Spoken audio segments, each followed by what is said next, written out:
New tonight at 6. All the talk about a new stadium for the Buffalo Bills has some college students asking questions. What is the future of SUNY Erie Community College South Campus if the new stadium is built right next door? Well, this comes at a time when the school's finances have been stretched pretty thin.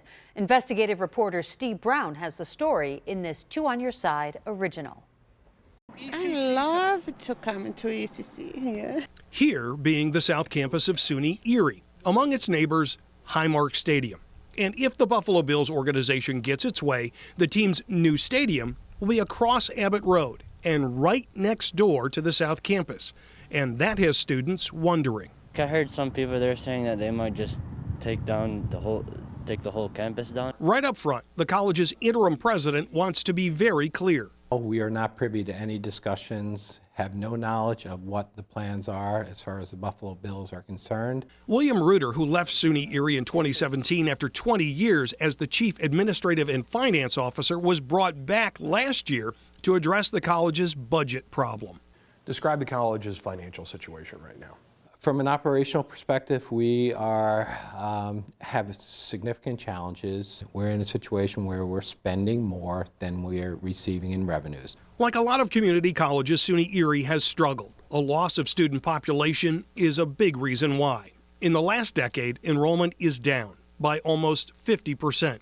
And those students and the tuition they pay make up 80% of all the money the college takes in. So there have been cuts. Early retirement incentives, layoffs, and a hiring freeze have reduced staff by 11.5%. If not for approximately $28 million of stimulus money from both the federal, state, and county, the college would be at financial jeopardy of being an operational entity. Off camera, Reuter said if it wasn't for that additional financial aid, almost certainly they would have had to consider closing one of the campuses. And there's reason to believe that the South Campus was vulnerable. It's already lost the most enrollment. Just 22% of all of the college's students take classes on this campus. Already the school bookstore and cafeteria have been closed, and a recently completed engineering study recommended that these two buildings on this campus, 4 and 5, be decommissioned. We have a difficult time operating 3 full-service campuses. And that's what we have. We have all student affairs, all student services at all 3 campuses. So Reuter tells Two on Your Side he will soon announce what he describes as a 6-month strategic academic realignment study. To see what programs make sense for what campus and what programs may not make sense any longer. And Reuter wants those academic decisions to drive discussion on how best to utilize the 3 campuses. Not part of the equation is what Reuter calls the wild card in the situation. All the talk about how the Bills might become next-door neighbors. That's a non-starter for me. I don't know anything that's going on with it. We have to continue to put the dollars into the college. Now, where those dollars come from may be a significant question left to be answered. Now, like the Bills, the college is a tenant of Erie County government. SUNY Erie runs the school and has use of the buildings and grounds, but they belong to the county.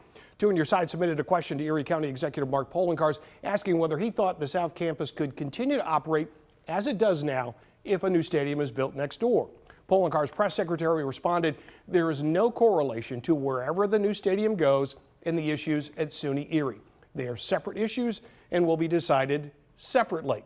Polencars is also a part of the stadium talks with state government and, of course, the Bills. Scott? All right, Steve, great report. Are there any viable options for the South Campus no matter what happens with the Bills Stadium? Actually, there are. There is a recommendation that the engineering review to move out most academic programs from the South Campus and then bring in the college's police academy from the North Campus plus all other law enforcement and first responder training programs. That would be in addition to the administrative functions that are only done on the campus. They do all the finance, they do all the HR, they do all the IT there to create kind of a separate hub there.